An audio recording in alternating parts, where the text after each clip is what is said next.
All things mystic, magic, and otherworldly were present at the Paranormal Fair today. The fair was hosted at the Fort Knox State Park in Prospect. Business vendors, authors, and paranormal organizers had booths for attendees to peruse. The amphitheater held performances and talks from paranormal enthusiasts and educators as well.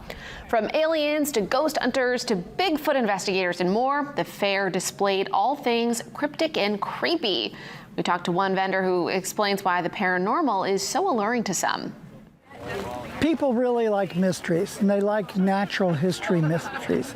And they see this as part of the realm of the known that's not accepted or is still unknown. People like to delve into these unknown riddles, and it's much more exciting than the boring, mundane lives that we all live. So it's fascinating to people.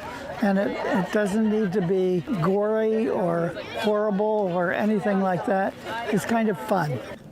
The International Cryptozoology Museum is planning a move in 2025 for their Bangor location from where they are now on Hammond Street to a larger updated building on Broadway.